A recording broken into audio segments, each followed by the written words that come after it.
What is up, everybody? Welcome to another edition of 4th and 15 with Mel and Smooth. I am Mel, and joining me as always is Ronnie, Big Smooth Hennigan. Smooth, what's happening, man? Not a whole lot, Mel. Pretty decent week. Weekend's coming to an end, and of course, another Monday's upon us, man. Back to the grind. But other than Yeah, that, man, what yeah. about you? Uh, well, just a normal weekend. Watch that Grambling State game we're gonna talk about later on, and Definitely. um, got some big news as we working on for the show as well as our community. So just hold on tight. But speaking of community, our guest for tonight is a very talented person, even though he likes to play the quiet role. We like to welcome Carmichael Kid Simon to the show. Kid, how are you tonight? Thank you. Good. I'm doing well. Thank you. Thank you for having me again. No Absolutely. problem, no problem. Now, you understand because we've talked throughout the day that you had a dance event today. How did that go? It was good. It was good. I mean, I'm here in Texas, so they are pretty much open with competition. It is within the specific, school that's competing multiple events. So they do, I would say, semi-quarantine with masks to make sure that the same dance schools are competing at their designated times. But it was great. I mean, it's great to see the kids back out there. It's great to see choreography and people in a live event. I've always loved the live. I always appreciate the live event in general. So it's nice to be able to continue to push movement through movement in this time. Amen. All right, we're gonna get started with this because I have to know. Take us through humble beginnings for you, life as a child, getting into martial arts and dance to a degree. Yeah. I'll try to keep it short so we can have some detailed discussion around it. But born and raised in Annapolis, Maryland, Baltimore, DC suburbs. So a lot of influence in that area with regards to military, politics, now technology, and a lot of business as well moving through the DMV. But as a kid, I was started martial arts at the age of 4 or 5 years old. Received my first black belt at the age of 9. And it just so happened that there was a poster of a martial arts tournament in Maryland, and I never competed until a black belt. So this would be my first tournament, after 5 years of training. And it was more of ITF Taeguk system.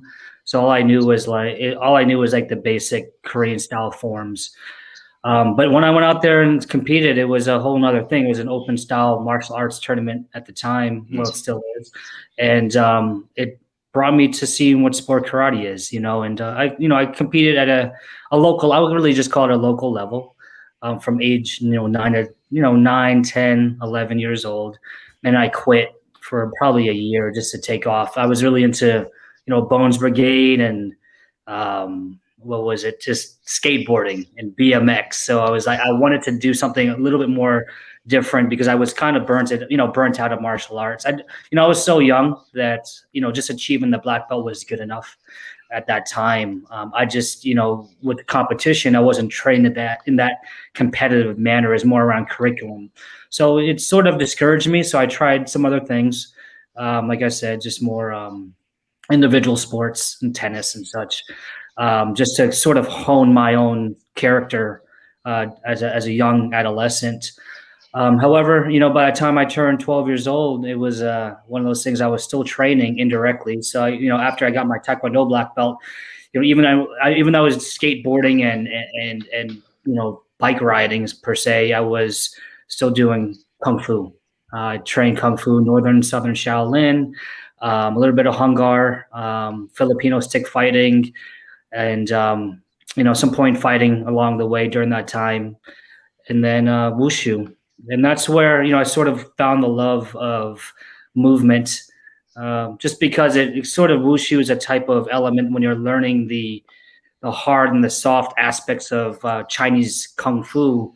It puts it all together, but it gives you more of an acrobatic style. So that's what really attracted me to that, that specific style. And I got picked up, 13 years old and started competing, and found choreography through the likings of Master Charlie Lee. who's one of the one of the top choreographers and masters for Grandmaster Jun Ring. So that's really the beginning of my story, probably the first 12 years. Now, because we both trained in Taekwondo and we all know it's two people that are very influential, before our generation. And those two people are Master Jun Ri and Master Hee Il Cho. Yes. And for those that don't know, Master Hee Il Cho is the mean coach in Best of the Best. Yes. If you ever seen Best of the Best, if you haven't seen Best of the Best, go watch that movie. It's one of the best martial arts movies with some of the best fighting in any movie you'll get without Donnie Yen. What was your interaction like? What was the event that led up to you getting tutelage under Master Ri? Wow, that's a pretty heavy question. It goes pretty deep, so I don't know how deep you want me to go, but go ahead. I mean, Charlie Lee. Charlie Lee. I want the story. You want the story? So Charlie was taught by Jeff Smith, Michael Coles, and the founding fathers, I would say, of Jun Ri Taekwondo, and that's how I got my lineage through Master Charlie Lee as a forms coach, competing in sport karate. That is, during that time, I wanted to learn the Jun Ri curriculum, and Master Francis Pineda is also my sports. Really, I would call him my conditioning and curriculum coach for Taekwondo, and martial arts in general, just a life coach for me. And, I learned the curriculum, and Grandmaster Ri saw, obviously, he knew what I was doing on the circuit. Then he started to see what I was doing with regards to our community and our Jun Ri, our students around the, DC metropolitan region. And he picked me up at the age of, 15, 16, to start traveling with him. So I was able to go to Russia with him. If you ever hear the story about Grandmaster Ri going to Russia, that was he and I. We opened up 65 schools in the former Soviet Union. This is during a time of oppression, from communism to democracy around, in the 1994 timeframe. So, it was interesting because we went out there and it was basically, as I would say, the Cold War, but we were bringing in martial arts ballet, which is actually all of our forms to our national anthems of the United States.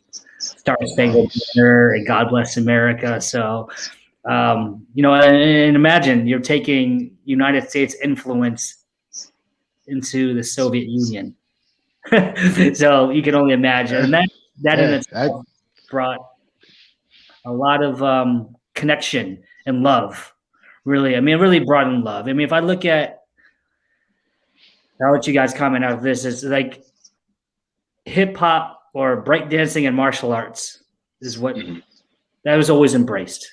And I would say martial ballet is what brought, the Russia and the United States together.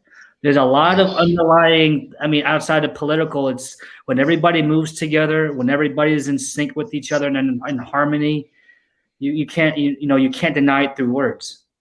Right. When everybody can bow together, when everybody, they can release all their racism, all their preconceived morals and values and their philosophies that are taught upon other men, to just sit there and just really just hone in martial arts, train together, fight together, love, and just continue to harmonize through martial arts. And that's one of the greatest things I've learned from Grandmaster Ri. That is awesome. We'll come back to that, but there's somebody who said they had a picture of you they wanted to share. So we're gonna get him on. Hey, he's back. What's up? Hey, wait a minute. Hold up. Up. Wow. Who's the baddest mofo low down around this town? Oh man. I gotta kiss my Converse. Oh man. I love that awesome. shirt.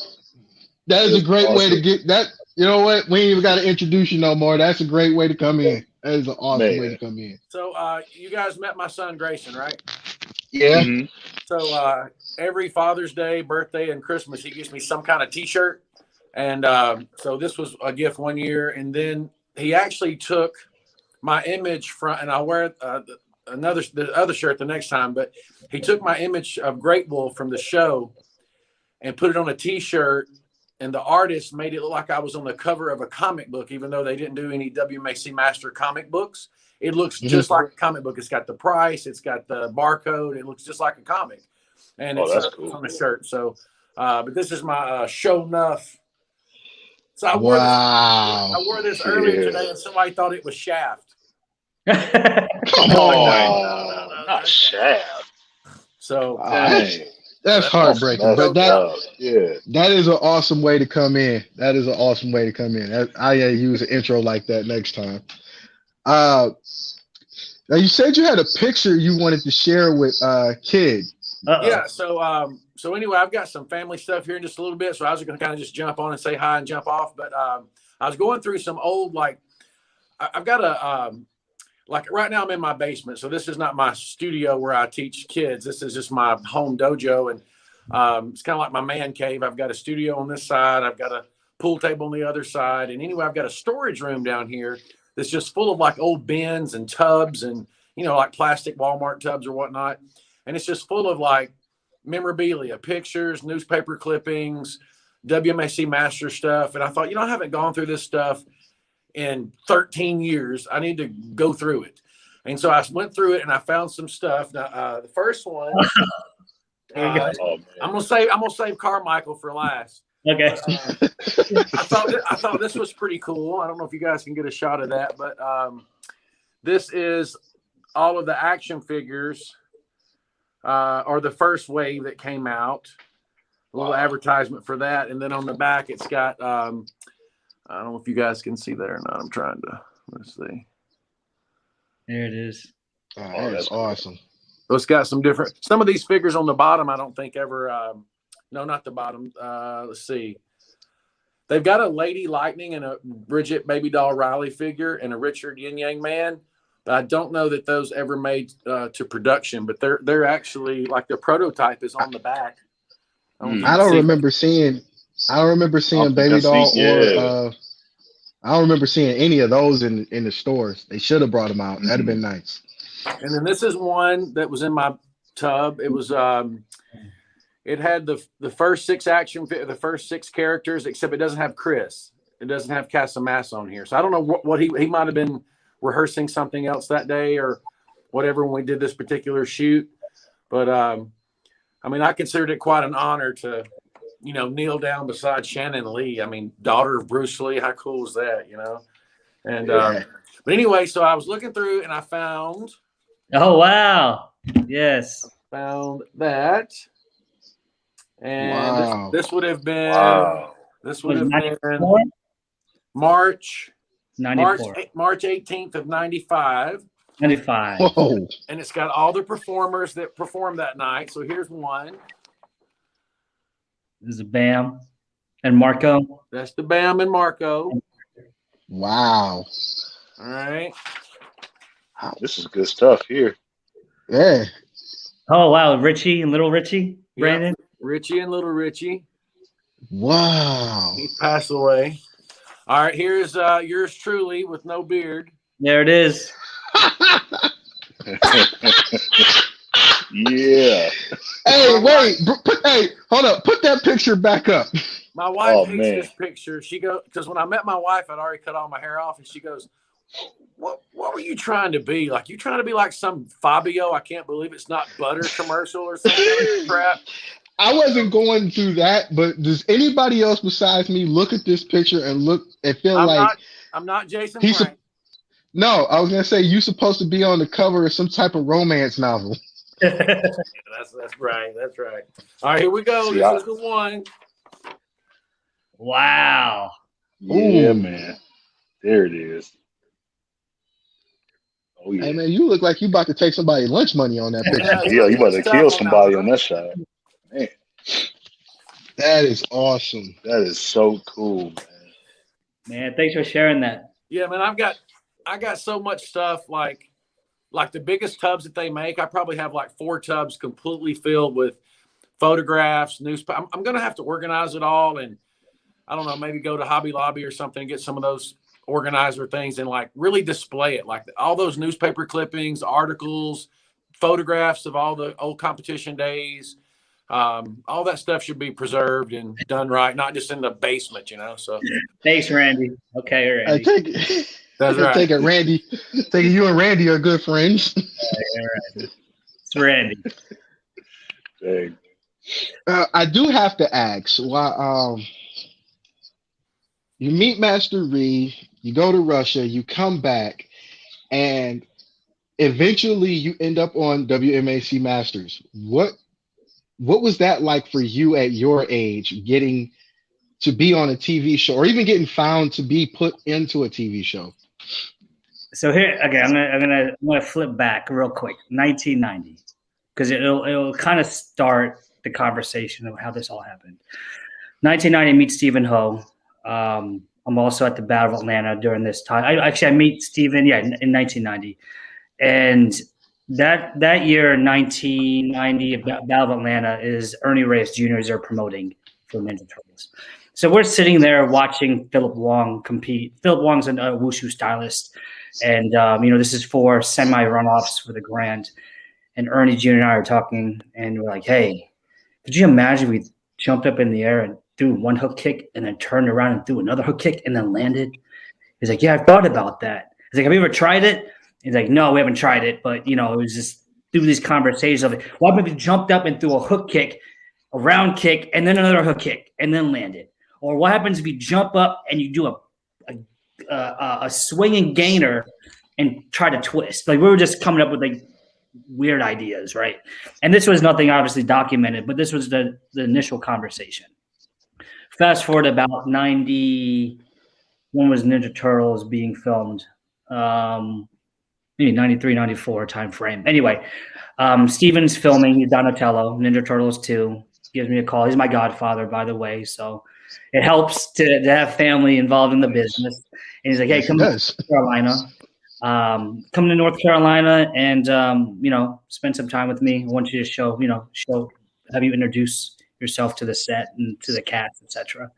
So, long story short, I already knew Ernie, being, from as a competitor, just a young competitor. And then, Master Pat Johnson is there.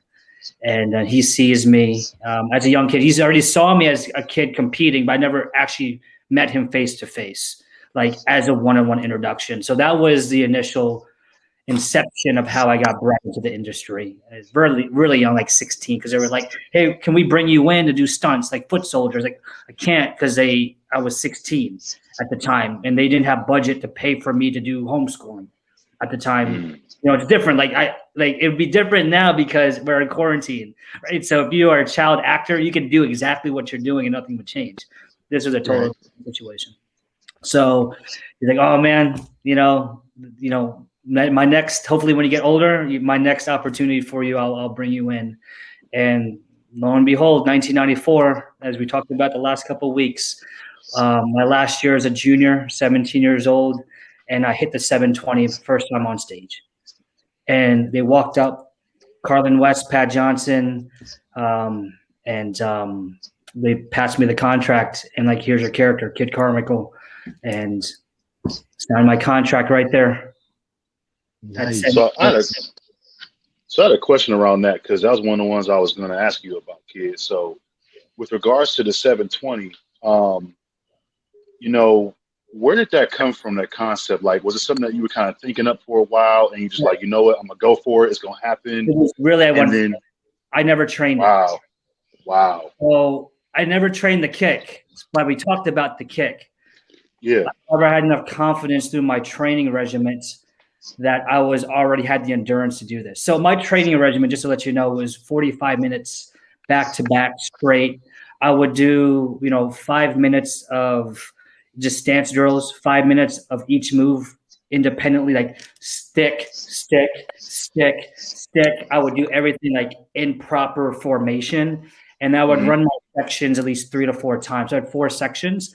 I would run those about 4 or 5 times. That's about 20 sections in total, right? Or 16 sections, sorry.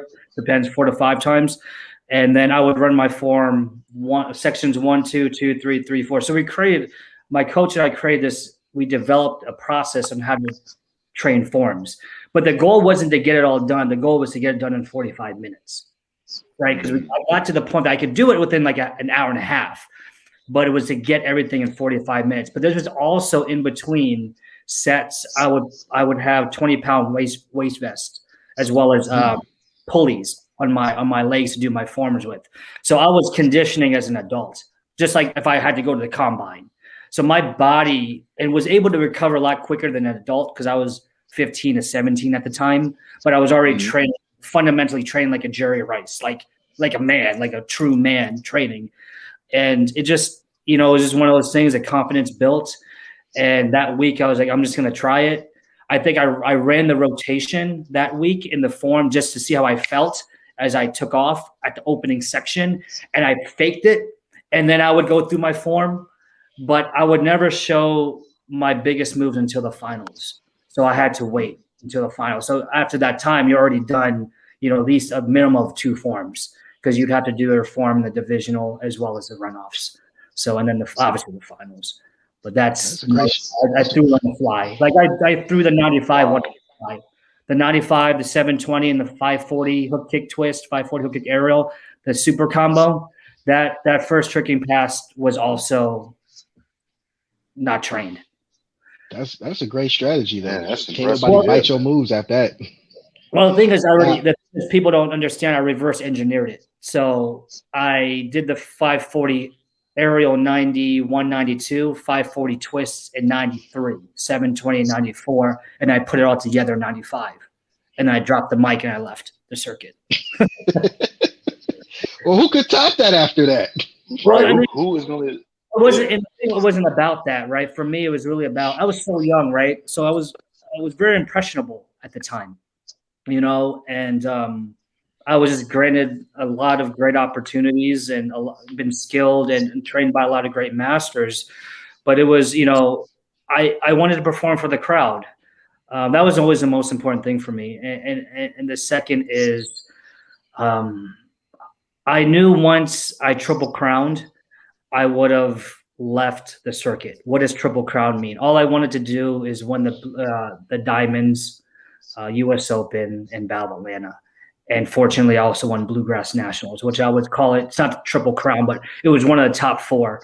But that's all I wanted to do. It wasn't about getting more rings or more cups. And this. It was really about, okay, once I achieve this level, I want to go. It's time for me to move on.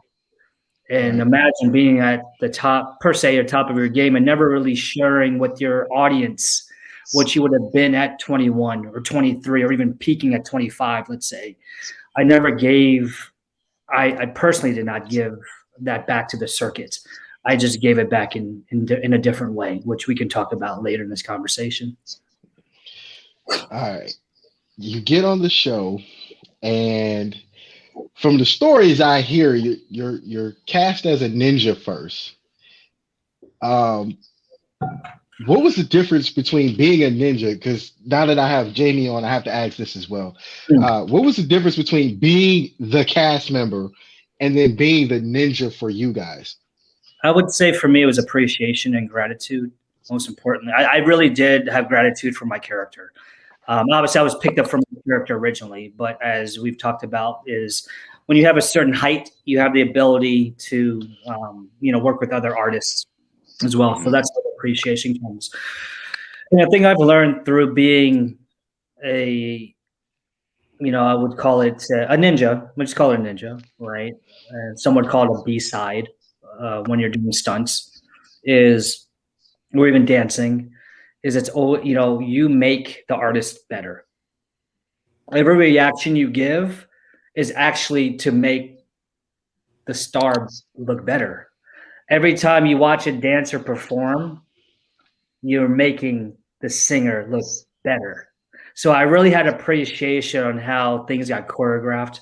I like to think back to I always like to listen to what the artist would think as well as what the choreographer would think. And then I would move around that to make them better because I kind of understood how to frame a stage. And that's what I appreciated the most. it's always nice to be the star. It's great to put your brand out there, but fundamentally, I learned a lot from being a ninja and spending time with these guys. And Jamie, what was that like for you? Yeah, so it was my first gig, so I just wanted to prove that I could like not everybody can be like the biggest and the fastest and the strongest and the smartest kind of thing, but like I didn't want anybody to be able to outwork me. Like they might be better than me, but like I wanted to show that I could like work people down, like just work. So the first night I filmed, I was fighting Hakeem, and we were in a place I don't think it exists anymore. It was a place called I think Splendid China. Yeah, Splendid. It had all these statues and stuff, and I've got pictures of me like shooting that night, and these statues behind me looked like they were probably 15 to 25 feet tall, some of them. Then you go up and read on the little placards, it says, this is a miniature of the real statue in China, and the real statue in China is twice as tall as the Statue of Liberty. And I'm like, what? So I'm like, that was so crazy just to, be there in that part filming. And then it's my first night, so everything was brand new. Hakeem was supposed to kick me with a spin kick, and I was supposed to do what's called a suicide flip. And it's just basically where you do like a front flip, but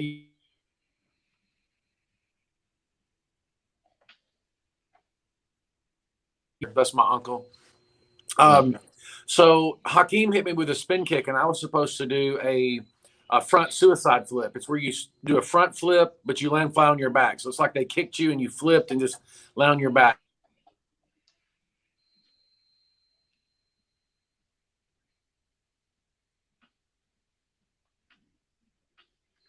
You're still, yeah, you're the hotline tonight.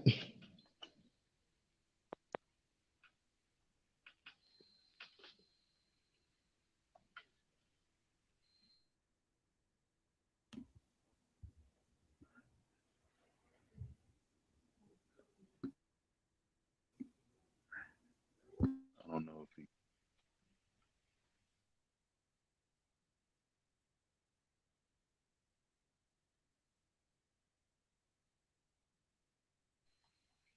Well, if you can't hear him, Mm-mm. okay. May have to cut him from the stream real quick to get him back. Okay, we'll bring him back if he can come back. But the burning question for me, as a Taekwondo martial artist, which is honestly my favorite style because it was so demanding. Because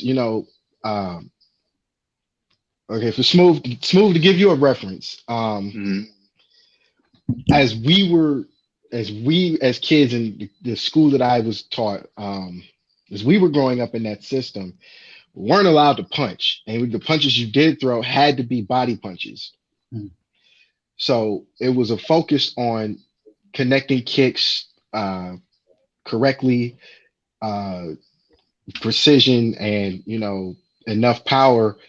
Basically, stopping power. We weren't trying to kill people, but you needed stopping power.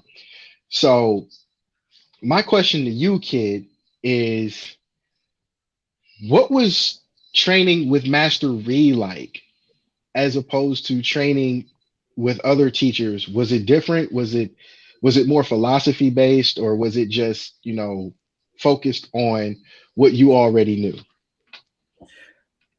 Grandmastery is about detail and discipline. And if you ever think about the Juilliard of dance or Berkeley School of Music, that is a junior institute. It's like the Kirov Ballet in Washington, D.C. It is probably one of the strictest martial arts schools you can ever go to. And why I say that is because it is about purely discipline, paying homage to the art, your grandmasters, your masters, and everybody who's been able to provide a lineage through, I would really call it, like I said, American style Taekwondo. We have a different culture here. We are not, I say this because we don't live in feudal Japan. We're not at war. So it's not like you're bringing in, samurais and ninjas, you know what I mean? So we are like, if you are a real martial artist, and to some extent you're like a monk, you know what I mean? Like you really are spiritual and you read philosophy, and you're one with the community, and that's being part of the. He's about detail and repetition, a lot of repetition and focus on basics. So if you ever hear the motto, flash is trash without basics, that's really where it comes from. And there's 7 qualities of a champion that we live by. It's power, posture, quickness, timing, endurance, flexibility, and balance. And it's not just through martial arts, it's also our lifestyle. And it's also the way, he's done, discussions around financial. So if you take those 7 qualities of a champion and deal with how you manage your business through power and posture and quickness and timing, be punctual, be assertive, understand the marketplace, be quick, be punctual, show up on time. Those are subjective attributes that we learn through the aspects of objective application of martial arts. So that's what Grambling is about. And for those that are watching, Grandmaster Reed is in basically all of the world considered the father of American Taekwondo. Anybody that tells you different is lying, because that man literally has done a lot for Taekwondo in the country as well as the world. So, if you ever get a chance to look up old videos, matter of fact, I think I saw, what was that show? It was a show on TNT that was actually honoring the Grandmasters. I can't remember the name of it off the top of my head. Martial Arts Masters by Snipe. Yes, that was it. And he actually performed. Yeah, same producers at WMEC Masters. Okay. I did not know that. Just learned something new. But he actually performed 100 push-ups in 1 minute. And at his age, I think it was like 60, 70 at that time. We were close to it. That was amazing.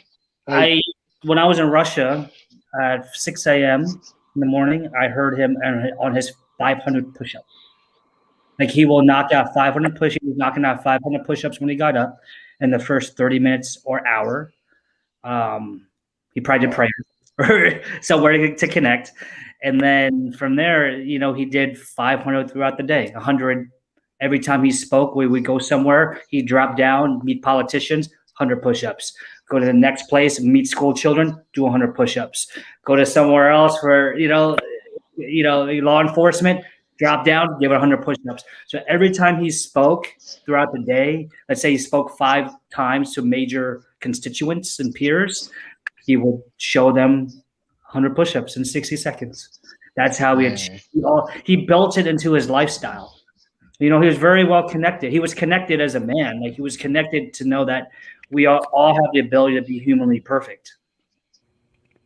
That's and awesome. All he did was use martial arts as a tool to be able to, maintain your mind, body, and spirit. Knowledge on the mind, honesty in the heart, and strength in the body. That's nice. Part of Grandmaster. Now, Randy has a question. I don't want to ignore Randy having, thinking we ignoring this question, but he wanted to know: do you think that training method was overkill, or should all youth competitors train that hard? All right. So Randy, by the way, he's got a very prominent son, producer as well. He's part of our school, as well as he's our wrestling coach here as well. So we do with Chad Cannon, the Martial Athletes, and Heart and Pride is Randy's program that we run here at our facility. I don't believe it's overkill. How do you know how to become great if you've never achieved perseverance? How do you know what it's like? How do you know how to overcome struggle and understand how to give and suffer and surrender to life if you've never dealt with criticism? Martial arts is the most judgmental thing you'll ever learn in your life from day one.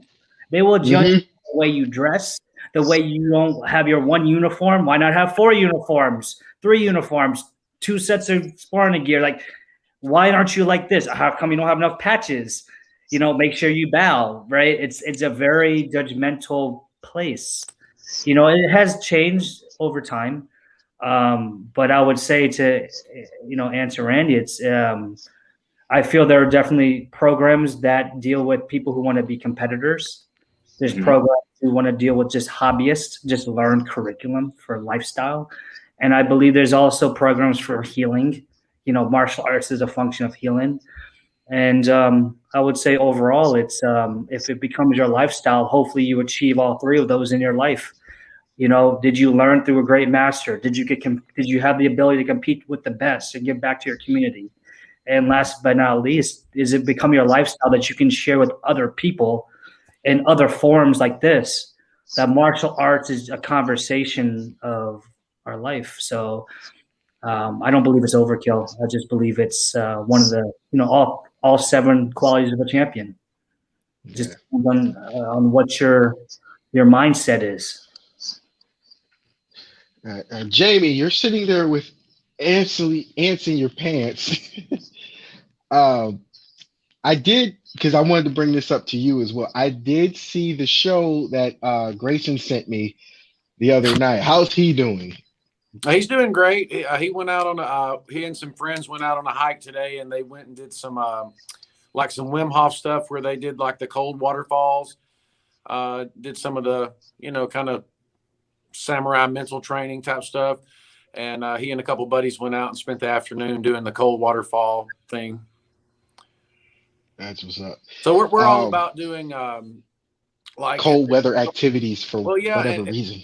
Well, at my age, and I think it really boosts your immune system. Like I haven't been sick in like 5 years. I haven't even had a cold or anything. And I really believe it's probably to the deep breathing and the cold therapy that I've been doing. Now I could get sick next week, but I mean, I just feel like, you know, it's really helped me stay strong at 50 years old. Every few years I try to do a challenge for myself, because a lot of people have trouble with discipline. And most people, it's like food and drinks, like they don't eat right or they don't drink right. And so, one year I did, my only beverage for the year was water. Like I had nothing else. I don't drink coffee anyway, but I didn't have, like, people would ask me, they said, well, I drink water all the time. After my second cup of coffee, I drink water for the rest of the day. And I'm like, no, I'm talking about, you can't have coffee either. And they're like, well, I wouldn't do that. And I'm like, well, they're like, how do you have cereal? And I'm like, I don't, unless I want to pour water over it. Like I have water for every meal. Well, anyway, like I trimmed up, lost 15 pounds. And then like a couple years later, I decided I would do like an extended fast. So I didn't eat for 7 full days and 7 full nights. That was probably the toughest challenge I've done so far. And then I did, back when I was 35, I did something called 100 Man Kumite. It's where you have 10 of your black belts, and they each spar you for 1 minute each, but you don't get the rest. They do. So I sparred the first one, then second one, third one, until I went through everybody 10 times. So it was 100 matches in a row with no break. And that was pretty hard. That was pretty close to death, I think. And but I think it's kind of putting yourself on the line of a challenge to, like I look up a lot of, when I was a teenager, like guys that would train, like, I would read about, of course, martial artists and stuff like Bruce Lee, but also boxers and stuff like Mike Tyson. And I would find out that Mike Tyson would get up at 4 a.m. to run his 6 to 10 miles when he could have easily slept until he wanted to wake up. He said, but it gives me a confidence and an edge if I'm running at 4 and I know my opponent's in the bed asleep. And so I try to do things to challenge myself mentally and physically, whether it's, doing so many push-ups a day or try to do things that other people can say, well, I haven't done that before. And so whether it's the ice baths or fasting or all water or things like that, it's just the things I come up with to. My wife thinks I'm crazy because I'm like, okay, my next challenge. And I get a lot of inspiration too from like, I don't know if you know David Blaine, the magician. Mm-hmm. So I get a lot, like he's also an endurance artist. And so, I've been thinking about doing something where I tread water for an extended period of time with no flotation device or anything. But then my wife's like, you're so crazy. I'm like, look, I don't mind being looked at as the weirdo. I'm confident enough with myself that if people want to think that, that's okay. Like I'm just trying to be the best that I can be, Mm-hmm. So But that's And generally martial artists are weirdos, but that's okay. Well, here's the thing. I mean, it goes back to the reality is there's a difference between being ordinary and extraordinary. Ordinary people adjust. Extraordinary people make decisions. They just decide. Yep. That's purely mindset. So it is. I understand. We do understand that, and that is a lot of subjective criticism. But as Jamie's noting, is that's his lifestyle. That's what he does. He is an extraordinary person that has decided to commit to whatever he does. Imagine there's so many people that are addicted to so many other things. I'd rather for one of my friends to be addicted to maintaining immunity and consciousness and being to achieve greatness in the time that, and I hope you achieve that. And I would love to see it, because the thing is, that's the next conversation when he does do that is he did it. He David Blained it in martial arts. That's Right. I get to see that in my lifetime. I get to talk about it. Hey, I remember this guy that was on the shows with da da da da da da da, and we were talking about it, and this is what he committed to do.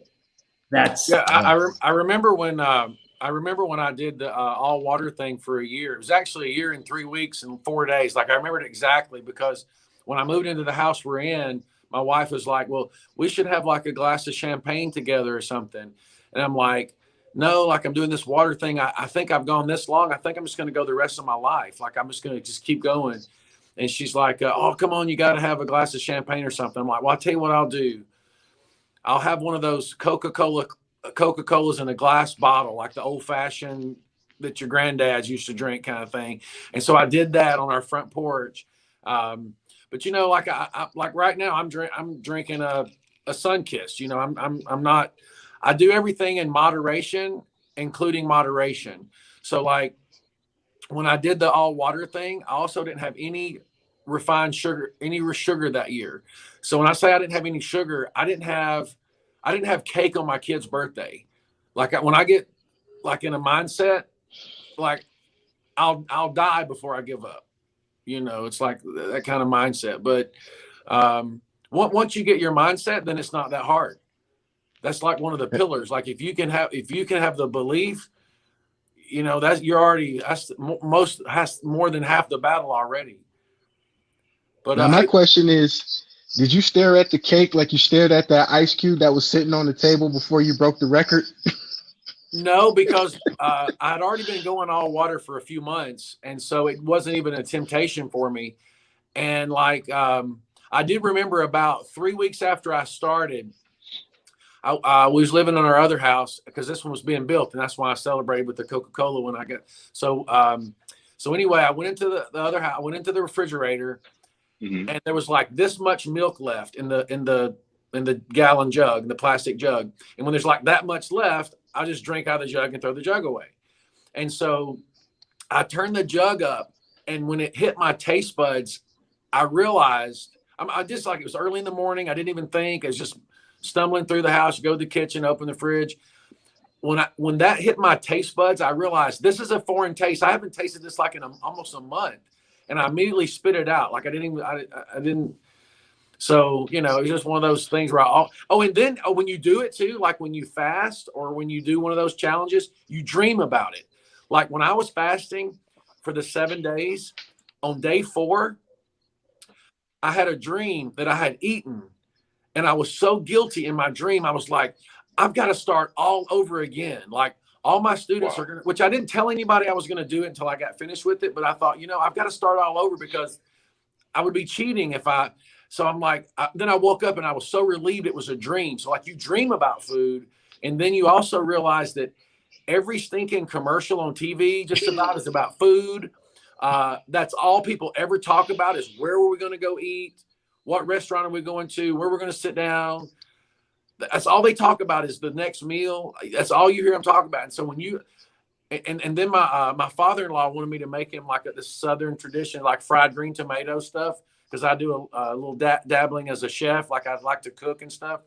And so I'm kind of nerdy. I watch all these cooking shows and learn all these recipes and memorize them, test them out.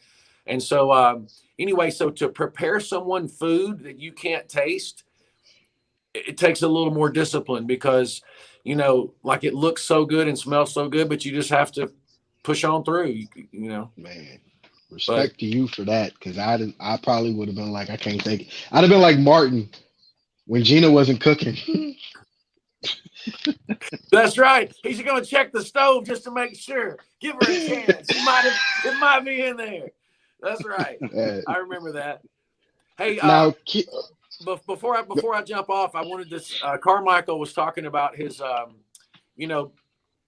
setting the tricks, the 540s and 720s and all that stuff. Mm-hmm. One of the most amazing things I ever saw him do had nothing to do with like jump, spin, kick, and all that kind of stuff. I just could never do it, and I always thought, this is amazing. And it seemed like you were at the Battle of Atlanta, and I'm sure you did it at 10, 20 tournaments or whatever, but I was at Battle of Atlanta, and it seemed like you were dressed kind of like a young Charlie Lee, like you were in like a faded black uniform, it kind of like a little protege of his. Anyway, you did the American splits with I think your left leg. I can't remember which leg was forward first, but you did a reverse punch in the splits. Oh, yes. And then you came up like only this far and switched over to the other leg American. Most people, they do the splits, they stand up, they shake it out, they do the other leg. They stand up, they shake it out, they do the Chinese splits or whatever. You did the American splits, did a reverse punch, and then like rolled your hips. Like you rolled your hips to the other side. And I was like, that was the most amazing thing I had ever seen. Much more impressive than like a 540 or something. Like that was amazing. Thank you. So, yeah. That was all Charlie. Really? Yeah. He was very tight, by the way. He was a little tight. And I remember he complimented me one time on my form. We were in Louisville at the Bluegrass. And he said he really liked my form because I had strong basics, and he liked strong basics. Absolutely. And that always stuck out with me because he competed that night against Dan McFarland, who did the sword. Okay. And he did, and Charlie did the Twilight Zone. Yes. And it was so good. And, but I have old videos of him doing that from like 88. Wow. Old VHS tapes. There's a saying that goes, when you're a performer, you never get to see yourself perform because you can't see that. It's a Kanye West term. But I've always wanted to know, because I can only see things vividly at times as a performer. What is it like from the other side? I've never seen myself perform. Oh, when I was watching you? Yes, I'm just curious because it's just so the first time so much different. The first time I noticed you, I was at Battle of Atlanta. And I was probably around 20 years old, I guess. And you must have been around 12. Okay. Is my guess. Yeah. And so I might have been, I don't know. It was around, you were a kid. I mean, you were like 12 years old. Yeah. And you were competing on stage, I think, with you had won your division, so you were competing. And then I think Bernadette Ambrosia was on there. Yes. And I watched those tapes so much because I really loved her traditional form and her bow form. Yes. And, but just to watch you like you did, I remember the tape I had, you did like a right leg axe kick and dropped to the splits really fast and kind of pop back up really fast as well. And because I used to memorize like all your, everybody's form, I would try to memorize it. Yeah. And the first time I really noticed you as far as like, you were getting ready to go on stage. This would have been at the battle a few years later. Okay. And it was the first time I saw you do the 540, and you were down. You wasn't on the stage yet. You were down like prepping, getting ready to go up, warming up. And you did like a 540. And I was just so impressed. Like, it was so cool. I mean, it's so weird because like I remember what you were wearing. Like you had on like black pants and a white top. Everything stands out. Like what but I always thought that was really cool. That the first time I saw a 540, and then I got back, started talking to Jamie Hooper about the 540 kick, and he showed me an old wushu tape in black and white of a guy doing 3 in a row. And he would land on the right foot and immediately jump into another one, And he's like, he goes, that's not like a new move. That's a wushu move. And but it was new for me. Like like all of us. You were the pioneer of tricking. I mean, you know, how many people can say that? You know, there's not too many people. You know, I put things in my form like things I got off a Jackie Chan movie, like the Big Brawl when he does the back tiger dive, and his uncle's throwing the tennis balls at him, and he's doing all the dodging in the Big Brawl. He did back tiger dive. In some of his other movies, he did back tiger dive. So I put that in my form. And I used to do these bouncing kip-ups in a circle. Yes, I love those. Yeah. And I did that by accident. I was at a competition, a local tournament, like here near my house. And I was supposed to just do a kip-up and come up and finish the form. And I don't know what possessed me to do it. I don't know. I didn't like plan this. I just, as I'm doing the form, and I know some people would do that. Like I didn't do that a lot. Like I didn't create on the spot a lot. I know people like Anthony Atkins could create on the spot and people like that, but I never could. And anyway, it just hit me, and I started doing these kip-ups, and I went in a full circle, and I was like, I'm going to keep that in there because I never saw anybody else do it. So I was like, I got to have something that's makes me stand out, something unique to me. Yeah. And so that was kind of all by accident too. See, and that's how it works, you know, the freestyle. Yep. Freestyle. That is awesome. Well, hey, before I go, I wanted to shame Tiger Claw into coming on the next week's podcast. So I have him in my pocket. He's like my little conscience. And when I see him, I'm going to whoop him. And I'm going to say, come on, Tiger Claw. Let's do this. Come on. Yeah, he likes that. Oh, man. All right, Tiger Claw. You have been challenged. Wow. That is awesome. It's good seeing you guys. Hey, it's great seeing you. I'm sending something in the mail to you guys next week. All right, appreciate it. That's why I got your address and stuff. I'm going to send you some stuff. All right, appreciate it, sir. Thank you very much. Thanks, Jamie. All right, Smooth, if you don't mind, just message me that address. I think I got mails, but I didn't get yours. I don't think I did. So send that. Carmichael, it's good seeing you, buddy. Oh yeah, I'll shoot you a text for sure. Later on, guys. Y'all have a good night. Thanks, man. You too. Appreciate it. All right, that was Jamie Great Wolf Webster with some great memories of the Battle of Atlanta. I hope this tournament is still in circulation because I'd like to go to this. I keep hearing stories from you guys about it, so I'm gonna have to make my way down there eventually. Absolutely. Now, life after the show. Oh boy. What is that like for you now? Yeah. So, right after the show or life now? Period. Like since the show ended till right now, what is it like? Let me take you from 18 years old then. So after, doing the show, being on John Paul Mitchell team, right? I got picked up to do Mortal Kombat Live. So I am one of 3 Mortal Kombat Liu Kangs, right? Most people know Robin Shu, obviously Ho Sung Pak, and then I did the live show as the main.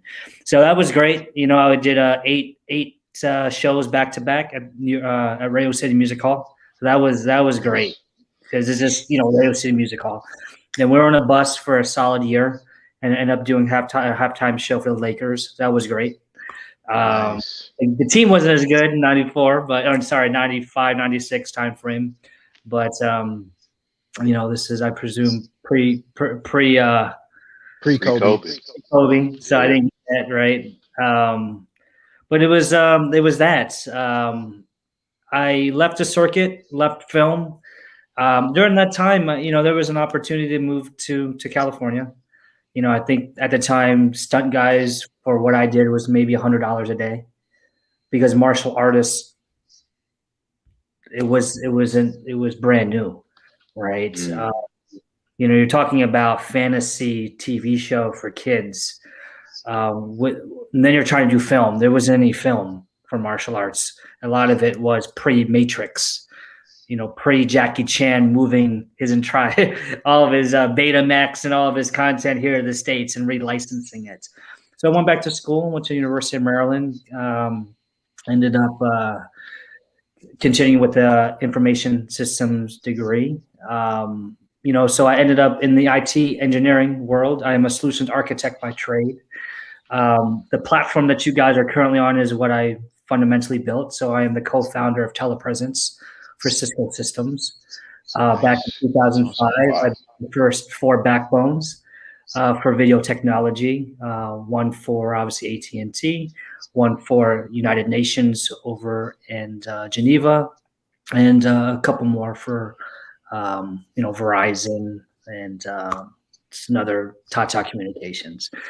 But ultimately, in Cisco Systems, and I was part of a team there called WebEx. So WebEx is another platform. So a lot of the people who have moved on from WebEx now run Zoom. So I've been part of this technology industry for probably a good, obviously for me it's been about 20 plus years. But I built the first network out in 2006 in 6 weeks. And that was amazing. It was a great opportunity to build. And that's what I do now. And I do service I moved from video collaboration of what you all use today for education to now the smart grid. So I manage our smart grid for electrical. So that's what I do now. I still have, with a partnership with Randy as well as Chad Cannon, we have a facility out here in Austin, Texas, more Cedar Park area, North Austin area. I moved out here in 2010 and just continuing to, do support the community, as well as I do pick up stunts.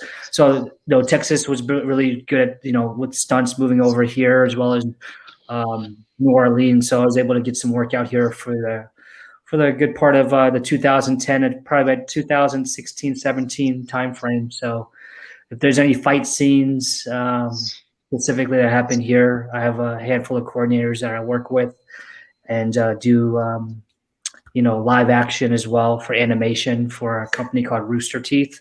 They have like Red vs. Blue and Ruby. They're branded type animation shows that we do, as well as we've done film out here as well. So we still do that here. We still got stunt guys. We got B-boys out here. We got trickers here. We got martial artists. We got wrestlers. There's a lot of great talent out here in the Austin area. And, obviously there's a lot of money coming in and a lot of investments from California coming back through. So it is like sort of like the Bay of the Third Coast. So that's what we've been doing for the last couple of decades. Other than that, dance was really big during the time I was in the Bay Area. I was out there from 2000 to 2010. I was dancing for a crew called Housing Authority, which was an amazing group and choreographers. Nevertheless, we had the opportunity to do Shaolin Groove and bridge tricking and martial arts together to develop, the style of Shaolin Groove. And then during that time was the hyphy movement.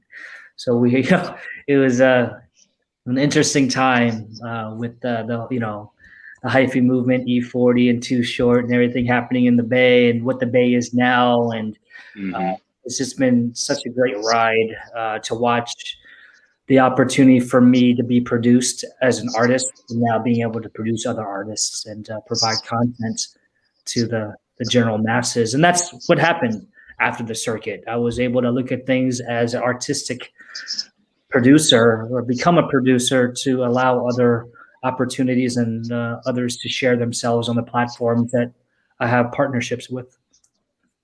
I was going to ask you about that, kid, because it was part of my questionnaire. Like everything that we talked about pretty much covered a lot of it, but I do want to dive a little bit deeper into that when it comes to dance. So I know that you have a fusion going on between like martial arts, freestyle, and then there was this term that I saw that kept getting kicked around the internet, being a Junri martial arts ballet.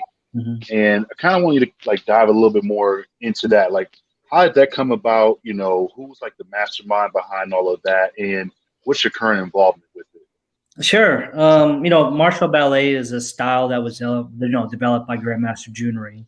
It's really musical forms, and the background of that is I think it was during the Christmas time, during I believe the 70s, that he woke up in the Christmas time frame, and Exodus was playing on the Ten Commandments, and that was the first musical form. So he decided to take musical form and then adopt it to our national anthems. So that's what martial ballet is. For this generation, I took the martial and developed Shaolin, obviously, because Shaolin is really the base of all movement and basic philosophy of martial arts.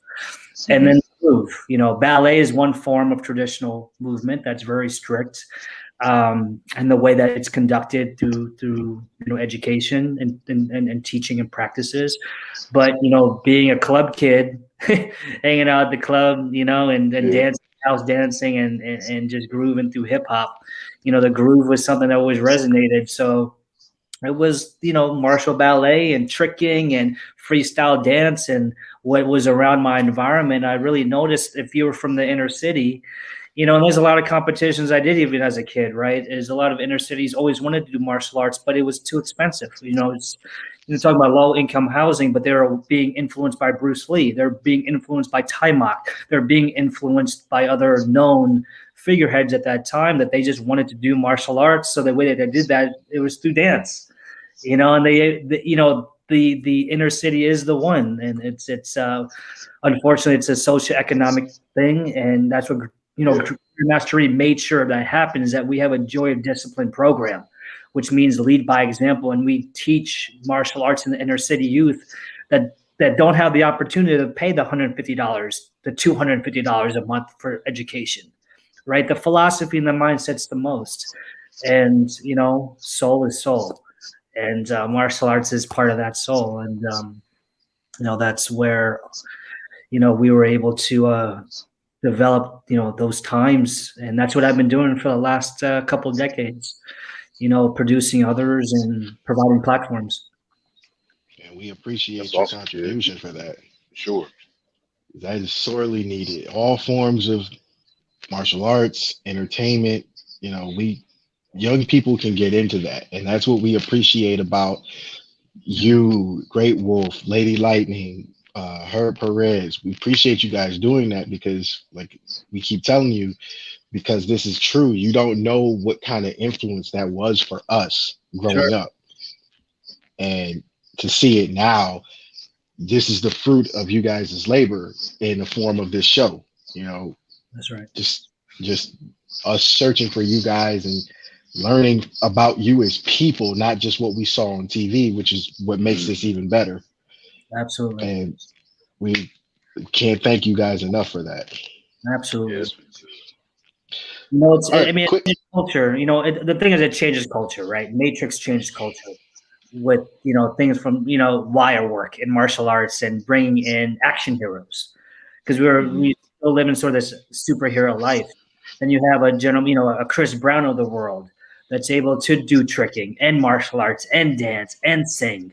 He's the prodigal piece of Michael Jackson past Usher. You know what I mean? Like, outside of the personal, like as an artist, he's trained. He's mastered his crafts as what he does as an artist. And you cannot deny that. Like, even his artistic pieces is as relevant as his musical content that he puts out. And so you have to look at that as well. And amen. Okay.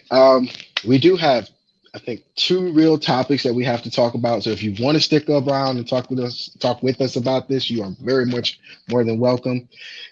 First is, what are they though? NBA hoops or what's the other one?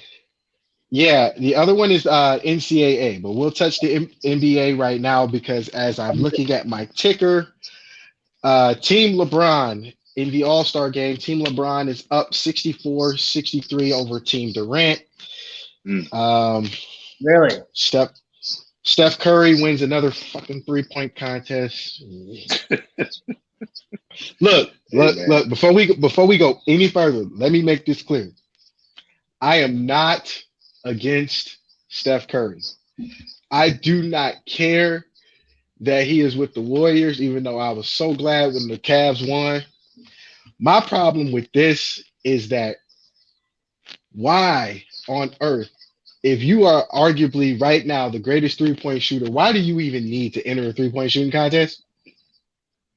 Like, why? You can't have it all, man. You got Airtime. 3 rings. You need airtime and PR in this time. He didn't get enough of that over the last 6 years. You got to catch up on those endorsements. You got to keep. Yeah. It's like one of those new Yeezys that came out the other day, right? Yeah, like, it's not about. You got to have other people push. And that's you bring a good point because he's got the other. Oh, you know what, Mel? Speaking of Steph Curry, because my kids they love the show, man. Have you seen Holy Moly? No, I have not. See, Bro, you that's got to something he remember. produces. Hey, It's like look, you miniature got to golf gone mixed with like extreme. What do you call it? You ever watch this crazy show called like MXC or like Wipeout? One of those kind of shows. Oh, it's I saw. his golf show, Yeah, right? so they Yeah. yeah, so they mix it with like miniature golf and merge it into one show. And he's the producer, head producer on that show, and he also has a Oh, part that he plays on it. So it's like he's. I kind of get what Carmichael's talking about. I feel like that's really what it is. He's trying to get more airtime for that, You got other franchises and promoting products. that show, man. That's what it is. Yeah, it's the again, show, man. Run. again, I'm not against him about it. It's just like, do we have to see you like everywhere? Like ESPN, TNT, TBS ain't enough. Like, I think it's probably because I sucked at shooting 3 pointers. I always had to just go in and get a 2 pointer. I don't know. That's probably it. But Man, uh, looking at it now, with 3 minutes left in the second quarter, I believe that is the second quarter. Team LeBron is up 73-69. It's looking like it's about to be an 100-point game. So we'll keep track of that throughout the duration of this show. But I have to touch on this because yesterday was a very big day and it was a very exciting day for hmm college football. Let me rephrase that, for spring college football. And the highlight of that game was Jackson State at Grambling State. Now, for those watching and those that are going to watch, let me set this up for you. Jackson State has been in the SWAC a doormat. Everybody has beaten them, walked over them, 50-point blowouts. Along comes the hiring of prime time, Deion Sanders. When Deion Sanders took the job in his first press conference, he told the coaches and the teams of the SWAC, you better get me now because I got some horses coming and things are about to change. He got the win last week over, I think it was Edwin Waters, which is an hmm NAIA school. So, HBCUs and NAIAs kind of run together. But your biggest test comes in the opening of SWAC play. And it's against a team you have not beaten since 2012. It's a big setup for failure if this was FBS football. So if this was Division One, SEC first year head coach coming into Alabama playing Nick Saban, it'd be a different story. This is Deion Sanders. exactly. Now, I sat here and watched this game, and what intrigued me so much about this game was the fact that there was no give against any side. And I have to believe Deion was the right man for this job. The reason I'm saying this is because uh, fourth quarter is 4 minutes left. Jackson State is on the 3 yard line of Grambling. They fumble, and Grambling recovers in the end zone. Grambling then, in turn, drives the length of the field, gets hmm to the 2, and Jackson State's defense shows up, causes a fumble, they recover, and Jackson State wins 33-28. You beat Grambling for the first time since November of 2012. Grambling State hadn't lost a home game since 2015. My question to you, Smooth, and to you, Kid, is do you think Jackson State is finally for real? I would say, yeah. I mean, you figure to be tested against, one of the favorites usually within the SWAC, Grambling State, and like you said, for them to not lose a home game just tells you how much pride they take in beating their opponent at home and what they normally would be able to go in and do. And for someone like Jackson State, who pretty much is going to be proving themselves each and every game throughout the season, because like you said, they were like a doormat to the point where it was like, oh, that's a win. You see them on the schedule. We're going to make sure we, get that W against them. Don't need to worry about it, whatever. And the preparation for a team like that is very light. Now, with this game, you figure this is now the first conference win for Jackson State. It's also the second win overall. Now, mind you, when you look at this too, it's going to mess with the psyche a little bit of Grambling because this is their first game of the Mm-hmm. season, and it's the first game of the conference. That's a double dip loss. You don't want to start the season off like that, especially when it's limited and for it to be a spring type of season, a special season they're doing because of COVID. You can't afford to lose games like this, especially in conference. You see what Right. I'm saying? So for this to happen now, people are like, oh, y'all went in the Grambling and won that game? Okay. And that was your first test as part of the SWAC, for Deion Sanders being the first time head coach of this team. I feel like it is for real. And they actually battle past adversity because when you and I were talking about this yesterday, the turnovers and the big momentum shifts that you can have from anything from a fumble to an interception or whatever is definitely going to turn the tides of the game. But they stuck it out and they did what they had to do to get that ball back in the late minutes too in order to secure the win because when that other turnover had happened in the fourth quarter, I thought Grambling was going to go away with it. I I really did too. did, you know, and that's just the difference in between, players and then coaches. And then you have great players who actually can coach because that doesn't always happen either. We talked about Yeah. this too. Jordan, great player, not a coach, right? Deion, on the other hand, great player, but obviously he's good at coaching. He also likes to coach youth. And the only reason why I say this is because me and my wife were watching the episode of like Undercover Boss Celebrity Edition or whatever, and he was on there. And the way that he was reaching out to these young guys in the city, and he was trying to lead them along and coach them without giving up who he was, and plus the program that he did for uh, kids that didn't have a whole lot, that weren't well off, and trying to put a program together for them. That's something that's like part of his mission of what he's doing on the side with no extra funding and stuff like that. So when I saw Right. that, I was like, oh, him going to coach at the collegiate level, that's going to be impactful. And not only is it going to be impactful for him, but also for all those kids out there that are playing at that level to be able to not only get, the type of coaching from a great player, but also a Hall of Famer. It's a win-win for everybody, really. I think they're for Right. real, man. I think they're for Kid, real. what about you? Dude. I mean, I can only speak to the coaching aspect. I didn't catch the game, but I think that is where if you've studied enough and if you've taken the time away as an athlete to be able to train and understand the philosophy and the psychology of what you were as an athlete, and then understand this generation and what makes them motivated and inspired to be Mhm. able to learn.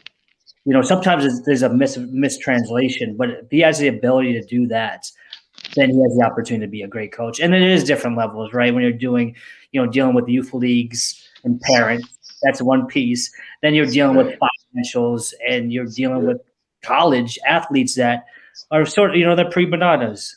They've already, and now they're just catching the money train. So, that is really where I think hopefully that he's done enough time away from the game that he's studied the art of the business. It's sort of like martial arts. There was no art. You know what I mean? And I mean, martial arts was just an art. Like, it's like CrossFit and yoga and everything. All that stuff that they're doing now in their packaging is no different than what we did in martial arts classes. They just package Yeah. it. So it's the same Very art. true. I sort of look at what happens with athletes when they find a craft and they're part of a master who already's been through different chapters of his life. Even as commentating, like, you have to be able to PR your people as well, and Yeah. that's a lot of motivation. They have to see and believe before they can even achieve what you're going to put on your playbooks. Sounds all good Mhm. until it's Right. reality, Right. Now, here's another story out of the SWAC because we all know, like, I'm just going to say this. I don't care who agrees with me or not, but for those that are not in the know, HBCU football is very underrated. Very. There's some great football, great coaches, and great players that come out of HBCU football. If you're going to ask, I'll answer. Case in point, Doug Williams, first African American to start and win a Super Bowl, Grambling State. Uh, Jerry Rice was Mississippi Valley State's all-time leading receiver. If I'm Mhm. not mistaken, I think he still is. And then there's the late, great Eddie Robinson, the first coach at any collegiate level to reach 400 wins. Ronnie, we talk about this as much as possible because we see it. We're there, as journalists. I think that shift is going to happen sooner rather than later. Oh yeah. And I can't wait. that shift being that transfer portal, which is already opened up, and there's going to be a lot more transfers to HBCUs and a lot more kids deciding to play and go to HBCUs more than, dare I say, Alabama, Ohio State. They'll still get their recruits, but with Deion going to Jackson State, now keep in mind, Jackson State hasn't won a HBCU national title in years. Yep. Let's just keep that in mind. They have not, what we know now is the Celebration Bowl, which is basically the Black National Championship. They have not won one in about 20, maybe 25 years. And what's crazy about this, which is something I asked myself when we first got the word that he had took the job, was why? You're making money on the pregame show. You do all the seminars. You go back to Florida State from time to time. Now we see why.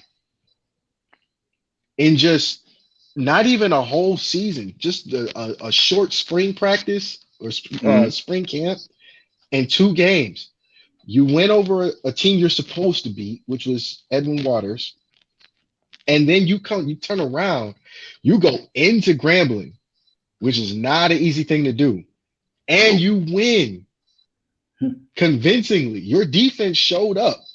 Like, Grambling literally had to play from behind for most of that game and only had 1 lead. Actually 2. I take that back. They were up 14-7, and then Jackson State got the drop on them then, and then they were up 28-27 before Jackson State scored their last touchdown. I think that, and this is what I hate about Fox Sports, ESPN. I love them as networks, but this is where they lack, which is not covering all sports equally, because it's already bad enough. The inner city's at a disadvantage with this. Like me and you, Ronnie, we grew up in the Senate. How many times were we on Thursday Night Football, Friday Night Lights? Never. Unless we were losing to a team like, I don't know, Bedford, Warrensville Heights. Somebody like that. Somebody from Lake Erie League, or even one of the private schools, something like that. The inner city, unless it was Glenville, the rest of those inner city schools weren't on those shows a lot. Those shows, you see these showcases, you see these high school showcases, you only see private schools on there.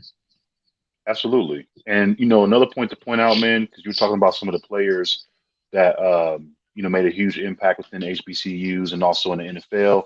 Who are also Hall of Famers now as well, too. A couple more names to throw out there. So you got Shannon Sharp. You got Steve McNair. You got, Michael Strahan. Leroy Kelly. Oh, dude, the list is endless here. Aeneas Williams. Who else was I looking at too? John Stallworth. Hey, and mind you, while you're naming off that list, is crazy. It's crazy. No, just to show you something. Then this you just named off, I counted 3 that won Super Bowls. Yep. Aeneas Williams, John Stallworth, and Strahan. And there's some Hall of Famers in there too, man. Guys who still hold records to this day. You know what I mean? Yeah. So, Walter Payton. I forgot about. Can't forget Walter Payton. Can't do that. And this is, and like I said, this is why it's not that I hate ESPN for it. I just wish they would do a better job of it, because you see that shift coming. It was on, what was it, ESPN 3 or ESPN 3, but now everybody has that. Not everybody's able to get ESPN 3. Not everybody's able to have access to a TV as such. And I wish BET would go back to this, because they used to actually showcase HBCU football, and they stopped for whatever reason. Crazy. Now, Now you got a name behind. You got a name that's not Eddie Robinson or Doug Williams behind the swag, and he's Mhm. still relevant to the game. If There they you don't go. pick up on this now, they're gonna miss out. I could be wrong. This is just my feelings on it because you know when you hear the term HBCU, you think about the halftime shows because of the bands. If you watched that game yesterday, and for those that are watching, and kid, I strongly would urge you to watch this game, just this particular game.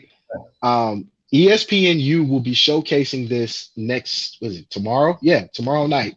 They'll be Mhm. showcasing it as a tape delay. But the fact that that game was almost as exciting as watching an equally balanced national championship game in Division One, I can only imagine what the rest of this season would look like if it wasn't COVID.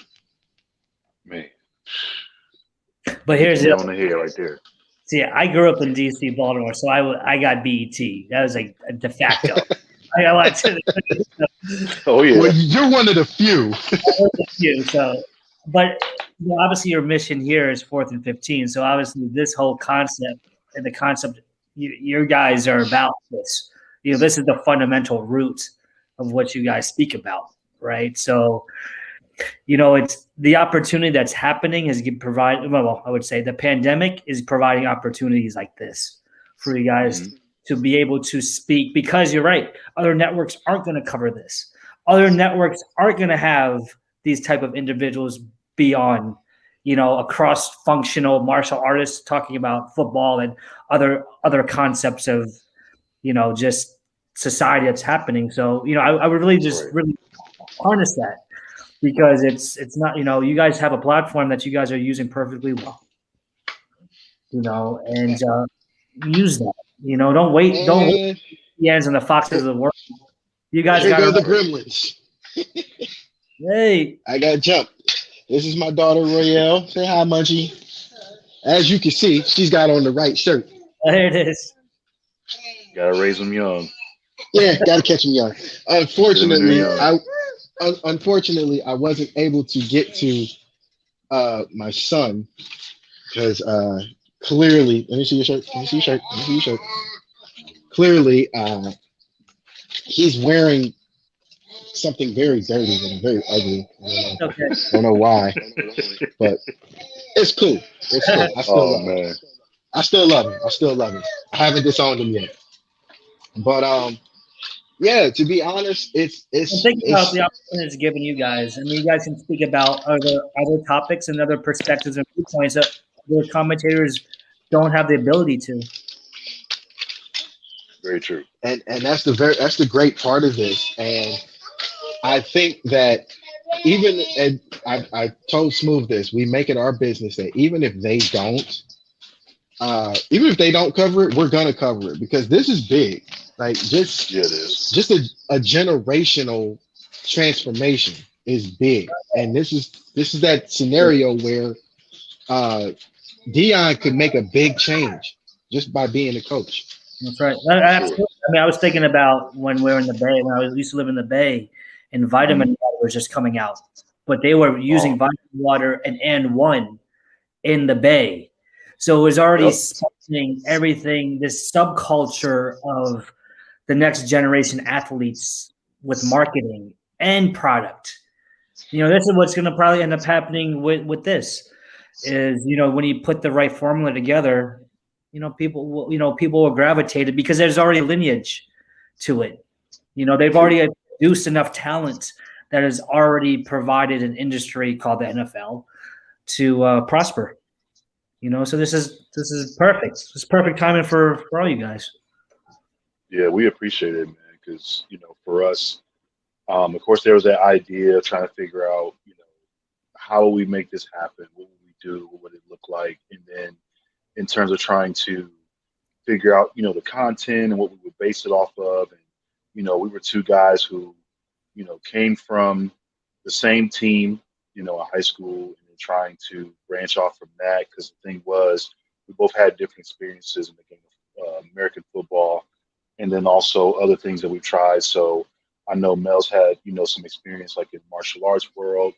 And for me, I was like a competitive swimmer at one point and did some Okay. things like that too. So it's like different things that we've done that not a lot of folks where we were from participated in outside of the realm of, let's say, a basketball, football, or All American baseball. sports. Yeah, so for us to have that experience in different avenues or different things that wasn't so widespread in the inner city where we were from, that was something that was big too as well, and brought a different dynamic. Absolutely. Absolutely. So I was hearing Now, about Jamie talking about the whole treading water thing. I'm like, trust me, I know about that because we used to have these practices and it'd be like 6,000 or 7,000 meters per practice. And if you got tired, you weren't allowed to get out the pool. You were told to go to the deep end and tread water to gather yourself and then to get back into the drills. So after a while, the treading water actually ended up feeling like, to what a football player would say, okay, if I'm on the sideline trying to stay loose, I'm on the stationary bike. For some people, it's like a workout. They said gather yourself. Yeah. Imagine that. Treading water and they're saying gather yourself. Yep. It's like another 12 feet below you, and you're like sitting there catching your breath, going right back to it. Where most folks would be tired. That's right. It's like telling somebody to sit in a horse stand. Like man, don't remind me. I'm good. You got to do the horse stance. It's the most basic. I'm good. Right? I'm good. A lot of bad memories with that one. See? Now, I did want to touch on one last thing with this scenario with Jackson State, because I got a feeling. Now, mind you, all the classics happened in the SWAC, just about, not all of them, but a lot of them. The biggest one is the Bayou Classic. I don't care what nobody say. That's the biggest classic in the SWAC. Best rivalry in the SWAC in HBCU football period, which is Grambling and Southern. So both Grambling and Southern lost, but thankfully for Grambling, they lost against Jackson State, which is in the SWAC East. It was in the Eastern Division. Arkansas Pine Bluff beat Southern. Could this potentially be a setup to where Grambling bounces back, beats Southern, and meets Jackson State in the Celebration Bowl again, or in the SWAC Championship? Could it be possible?